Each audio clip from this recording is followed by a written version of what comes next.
Assalamualaikum warahmatullahi wabarakatuh.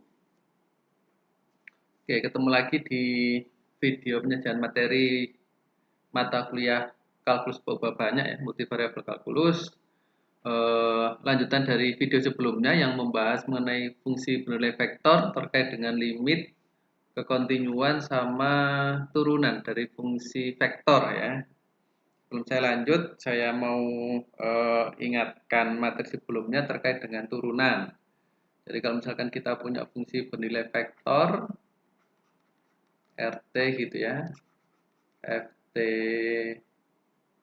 GT HT for example, then the interpretation of the first derivative of R, it means we have a vector with the component is the derivative of F, the derivative of G, and the last component is derivative of H, right? Yeah. What the representation of this vector? This vector is the tangent vector, ya, tangent vector of this function, ya, in t. Yeah, for example, we have t equals t0, so the vector f prime to g prime to h prime to is the tangent vector of this curve R in t equals to. Yeah. So from this vector we can find the vector equation, yeah, of a tangent line. Yeah. We have this vector as a direction vector, and we need the point, yeah, the point that the line through this point, yeah. Okay, for example, we use the O, so we can find the point FTO, yeah, GTO, and HTO. So this point lies in the tangent line, right? Okay. Now we will discuss about the integrals of vector function. Yeah. Okay, the definition: the indefinite integral of R with respect to t is the set of all antiderivatives of R denoted by integral of RT dt. Yeah. If the capital R is any antiderivative of R, small r, then the integer of RT equals RT plus C. Yeah. Where is the C? C is not constant, but it's a vector constant. Yeah, constant vector. So if we have the real function, the C is a constant, but in the vector function, C is a constant vector. Yeah. Okay. For example, to integrate a vector function, we integrate each of its component. So integral cos t I plus g minus 2tk dt equals integral cos t dt I plus integral 1 dt, ya, g minus integral 2t dt k. So we calculate its integral. So we can the result of integral this one is this one. Okay, sin ti plus tj plus t square k plus c. So the c denoted by this expression c1i plus c2g. It can be plus or minus, yeah. Also this one. So C1, C2, and C3 is a real number. Okay.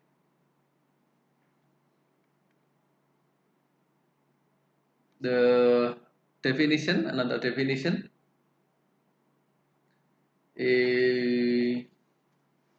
definite ya.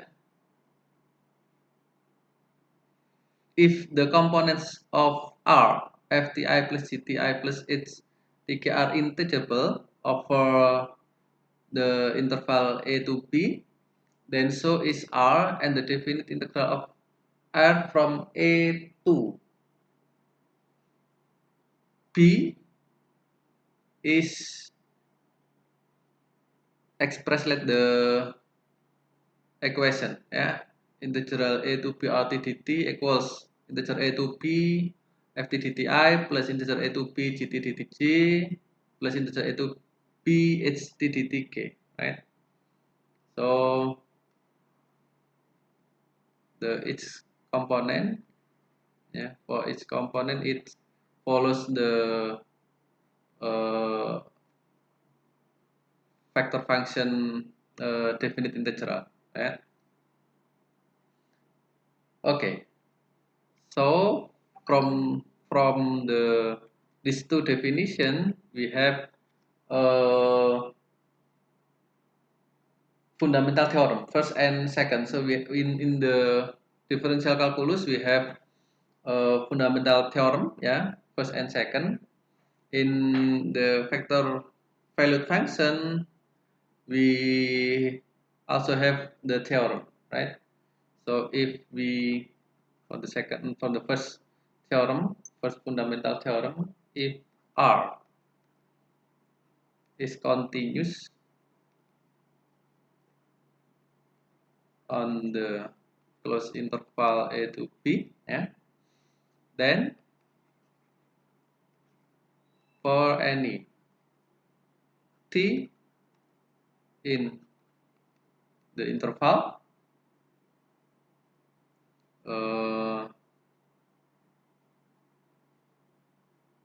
this equation is integral a to t r dt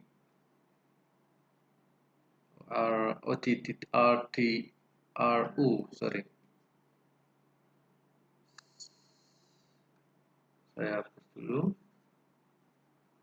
Maka persamaan ini berlaku ya, turunan dari integral A sampai T RU DU ya, akan sama dengan RT.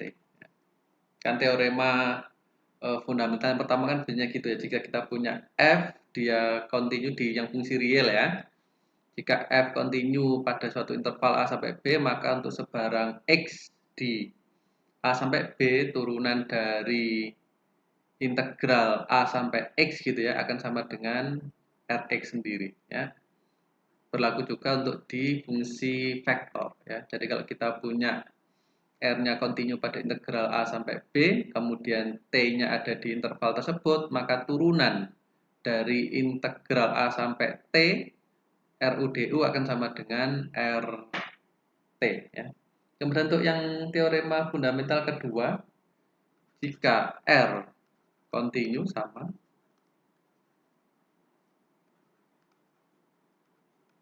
pada interval itu dan R besar ya adalah sebarang antiderivatif dari R, maka saya tuliskan di atas integral A sampai B dari RT kan sama dengan R besar ya. Ini vektor juga.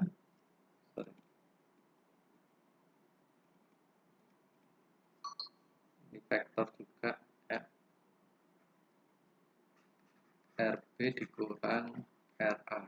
Sama seperti teorema fundamental pada kalkulus diferensial fungsi real ya. Jadi kalau kita punya integral tentu dari A sampai B Ft dt, maka kita punya F besar B dikurang F besar A. Perhatikan di sini. Jika R-nya kontinu pada interval A sampai B dan R besarnya adalah antiderivatifnya, maka integral dari A sampai B Rt dt sama dengan R besar B dikurang R besar A. Ya. Oke, for example, integral dari 0 sampai pi cos ti plus J dikurang 2T yang tadi ya. Hasilnya adalah itu tadi, sin T plus T min T kuadrat tadi ya. Cuma di sini dia dibatasi dari 0 sampai pi. Ya. Tinggal dimasukkan sin pi dikurang sin 0, 0 dikurang 0, kemudian pi dikurang 0, kemudian pi kuadrat dikurang 0 kuadrat. Jadinya adalah itu. Pi J dikurang pi kuadrat K. Ya.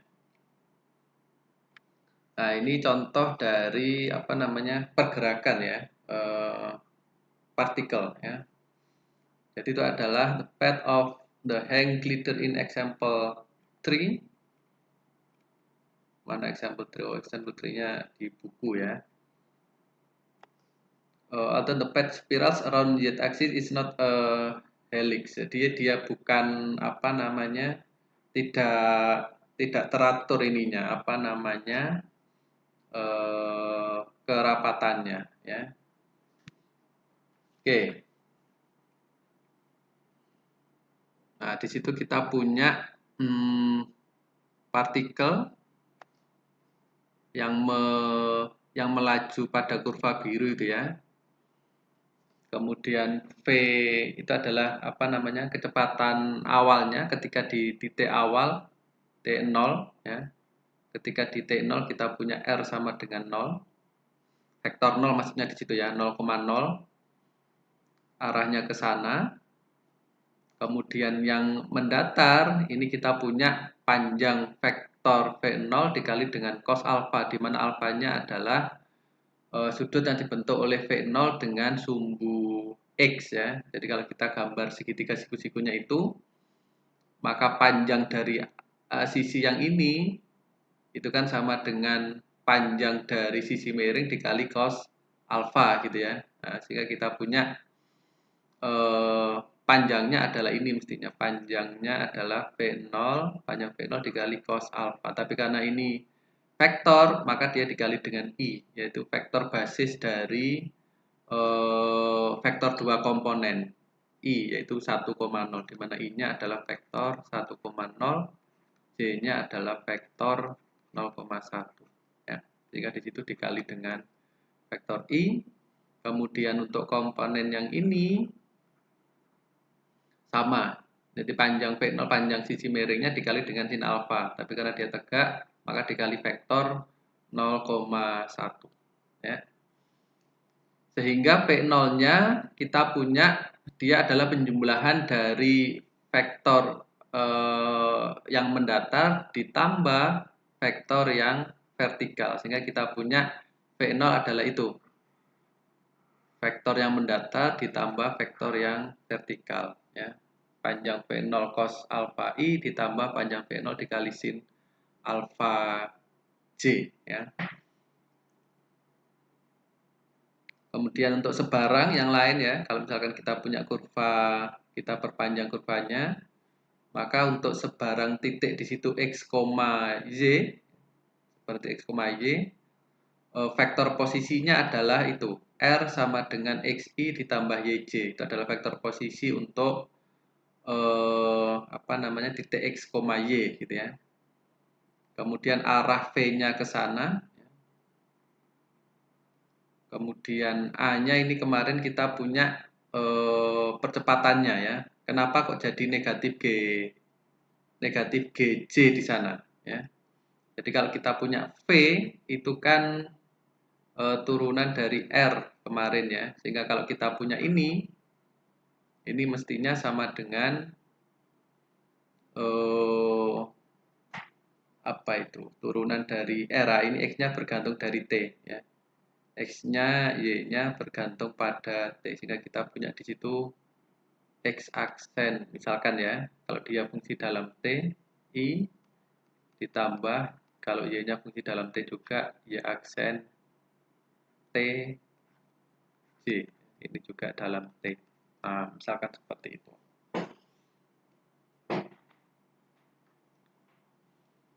Oke, kemudian turunan untuk yang apa namanya ke bawahnya, maka kita punya turunan juga, ini diturunkan kedua ya, diturunkan lagi.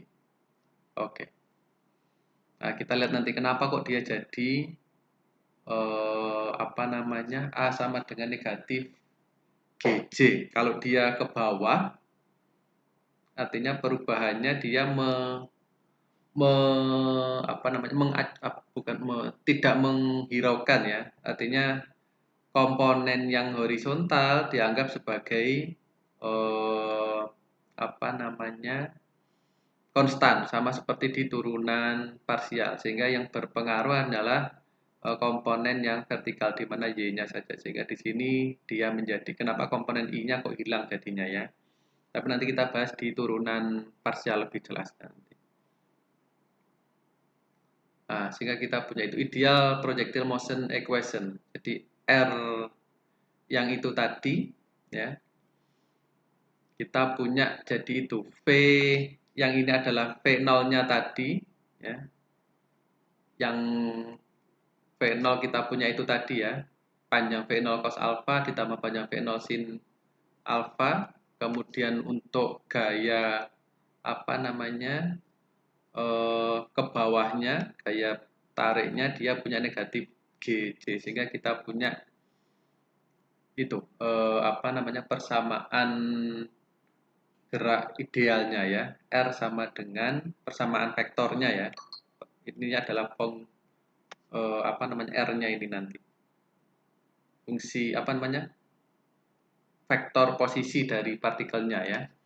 R-nya adalah V0 cos alpha dikali TI ditambah dalam kurung V0 sin alpha dikali T dikurang setengah GT kuadrat. Ini diintegralkan terhadap T. Ya.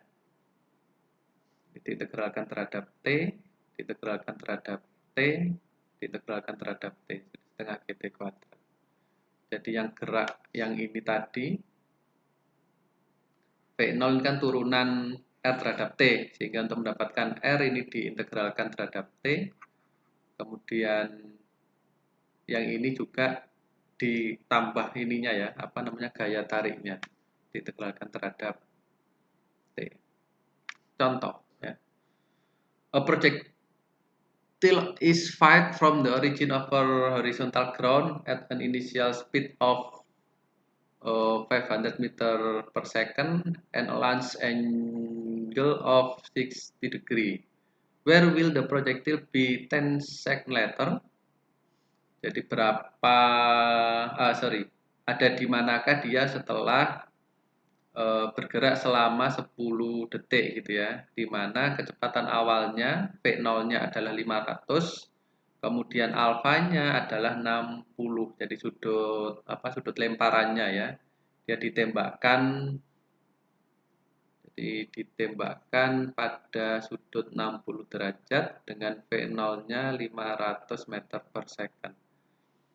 Kita pakai persamaan yang tadi, V0 cos alpha TI ditambah dan seterusnya itu ya, sehingga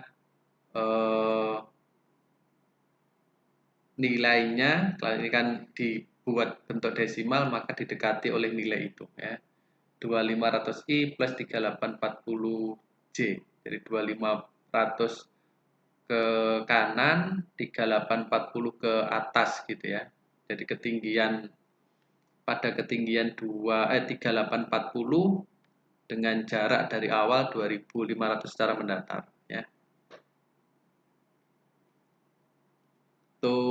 Nah ini dari situ kita bisa memunculkan tinggi maksimum ya, kemudian waktu berada di sebelum menyentuh tanah gitu ya, kemudian ringnya ya, dari persamaan tadi, persamaan pergerakan proyektil ideal ya. Ini contoh yang lain.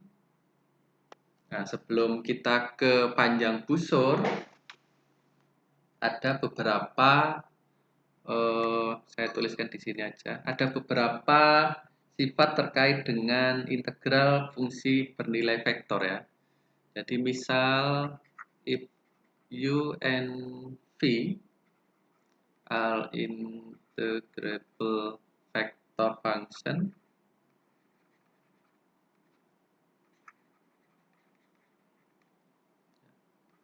on closed interval a b, the following properties hold true. The first theorem is upon the first properties, we have definite integral from a to b u plus minus v dt equals integral a sampai b u dt ditambah atau dikurang integral dari a sampai b v dt gitu ya. Sama seperti di fungsi bernilai. Yang kedua, kalau kita kalikan dengan suatu skalar di integral a sampai b c u dt, ini sama dengan c dikali integral a sampai b u dt ya, dengan c nya skalar, any constant. And the third property, we have integral a to b u dt. We can split the interval a to b become 2 or 3 or more interval ya. So if we have c in a interval a to b with this property a less than c less than b, so we have this form become integral a to c u dt plus integral c to b u dt, right? Or we can split in 3 or 4 or more interval, so we have c d e in close interval a to b ya. Kemudian nomor 4, kalau kita punya konstan vektor k gitu ya, konstan vektor kita kalikan ke sini,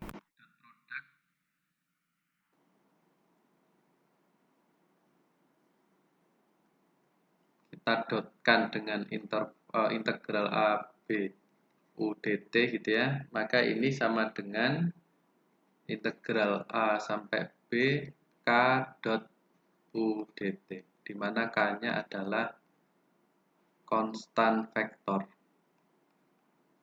Vektor konstan yang komponennya berupa konstan ya.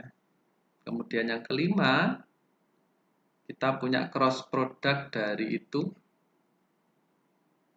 a b u dt ya. Ini juga sama dengan integral dari a sampai b k cross u dt. Jadi bisa masuk. Kemudian yang terakhir norm dari integral a sampai b u dt panjangnya ya. Integral kan hasilnya suatu integral dari fungsi vektor kan hasilnya vektor juga ya. Jadi dicari panjangnya itu kurang dari sama dengan integral dari a sampai b panjang dari vektor u t dt ya. Jadi nilainya kurang dari atau sama dengan ya. Nah, di situ disyaratkan tadi u-nya terintegral ya. Jadi panjang u tadi ya, panjang u tadi ini terintegral pada interval a sampai b syaratnya ya. Oke, jadi kita punya empat sifat dari integral fungsi bernilai vektor ya. Oke. Nah, berikutnya kita punya panjang busur. Sama seperti di fungsi real, kita bisa mengukur panjang suatu kurva dari sekian sampai sekian gitu ya. Sama seperti itu, fungsi bernilai vektor juga karena dia punya kurva juga kan ya, maka kita bisa menghitung panjang kurvanya. Jadi misalkan di situ ada kurva itu biru, kurva S, smooth curve ya, maka kita bisa mencari berapa panjang kurva itu pada T tertentu sampai T tertentu ya. Nah, definisinya seperti ini. Ini kan bentuknya sama seperti bentuk panjang busur yang di fungsi bernilai real kan ya. Kalau di fungsi bernilai real kan panjang busurnya kan integral dari A sampai B akar 1 plus dy dx kuadrat dx kan gitu ya. Nah, bentuknya kan sama ini. Kalau ini kita kalikan kan jadi dx kuadrat plus dy kuadrat gitu ya. Akar yang di dalam ya. Nah, ini sama. Kalau di sini kan dalam T, jadi dx dt kuadrat, dy dt kuadrat, dy dx kuadrat. Oke, jadi definisinya panjang suatu kurva mulus ya, dari fungsi vektor R yang sama dengan xi plus yj plus zk ya, dengan apa namanya dari A sampai B ya, akan sama dengan itu. L sama dengan integral tentu dari A sampai B akar dx dt kuadrat plus dy dt kuadrat plus dy dt kuadrat dt ya.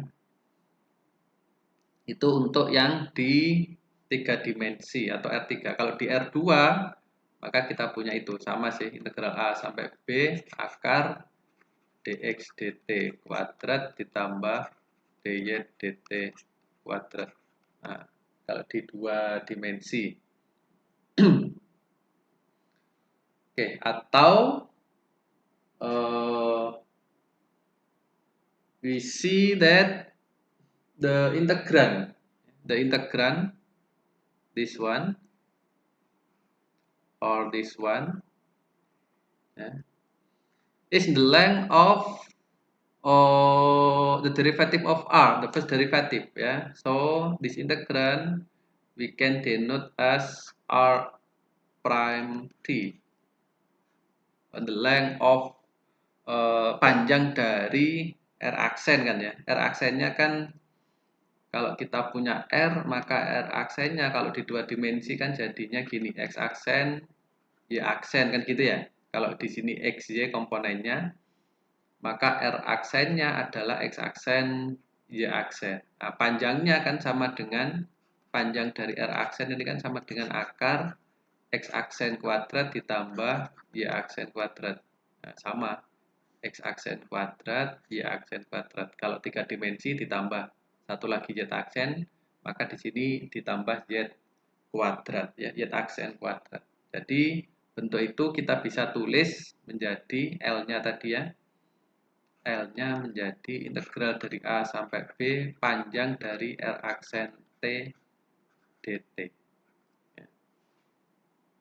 Menyimpulkan penulisan. Jadi kita punya itu ya, panjang dari R aksen T, atau interpretasinya tadi R aksen kan vektor singgung ya dari kurva itu. Oke.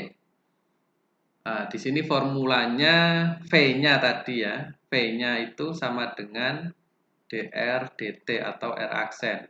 Jadi V-nya di sebelumnya velocity vector tadi di materi video sebelumnya, V-nya adalah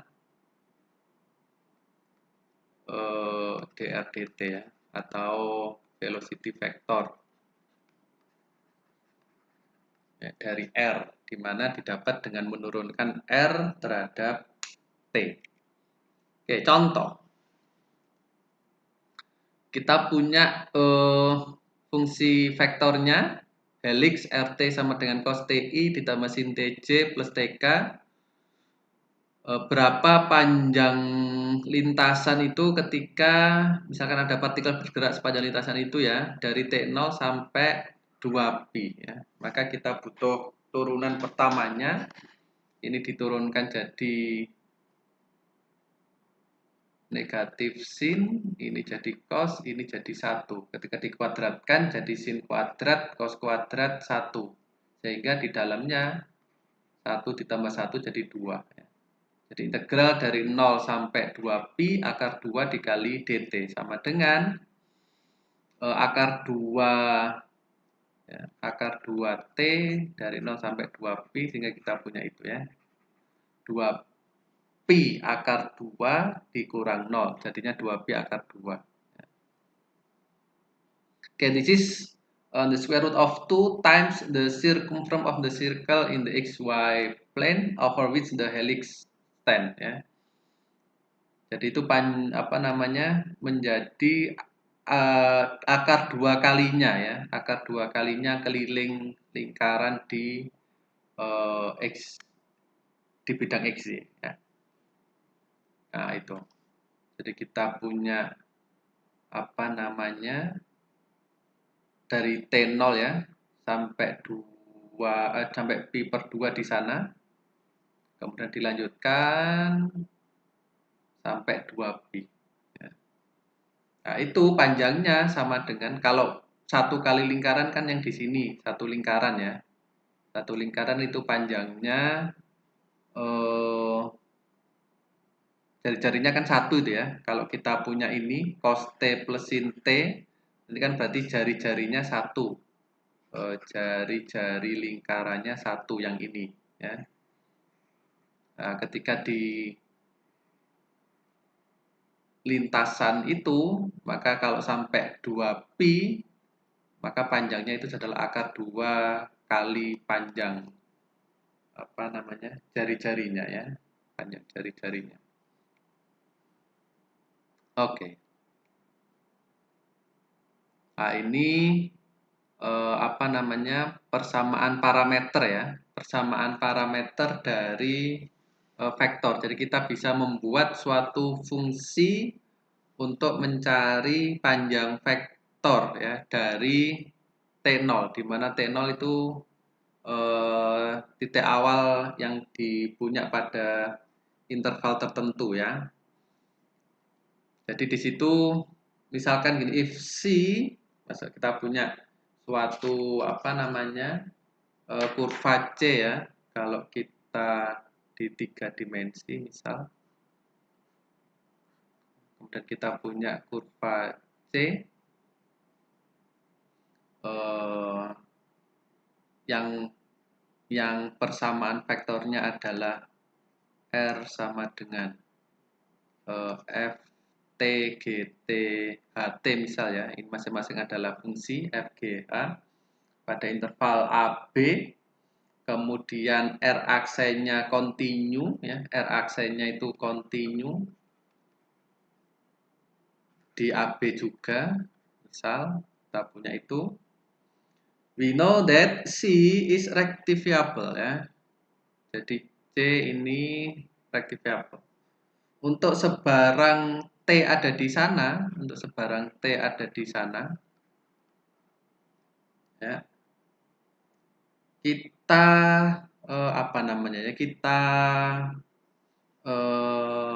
kita mau hitung ya. Jadi A-nya misal kita punya A-nya di sana.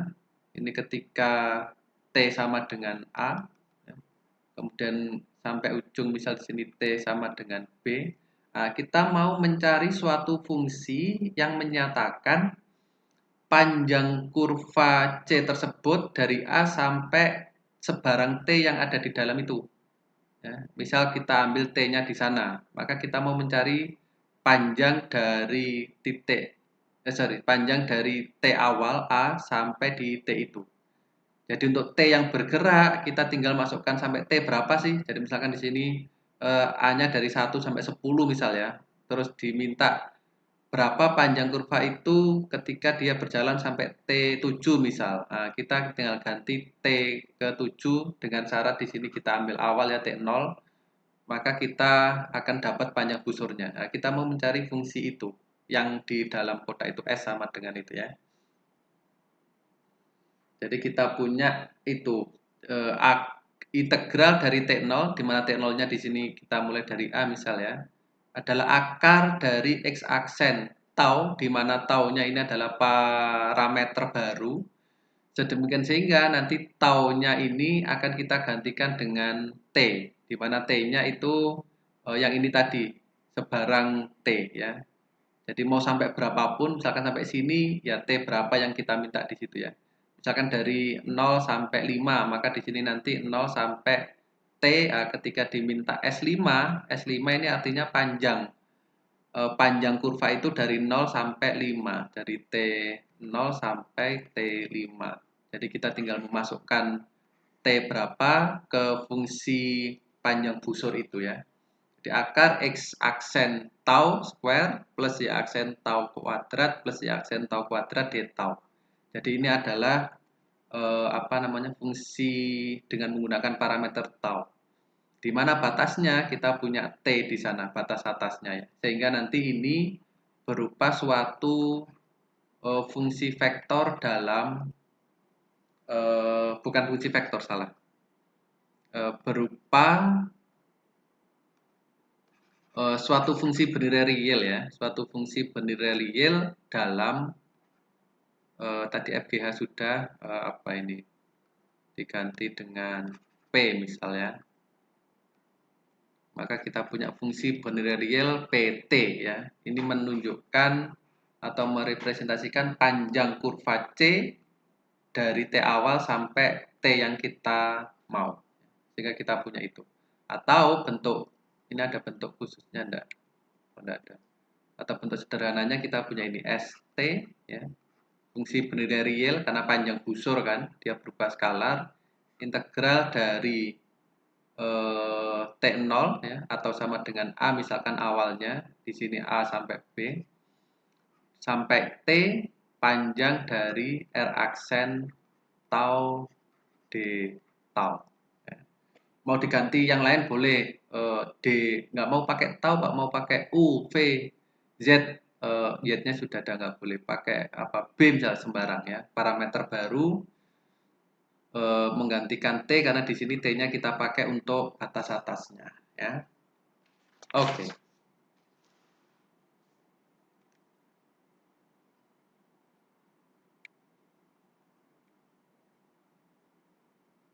Kemudian sudah. Nah, ini aja sih apa namanya?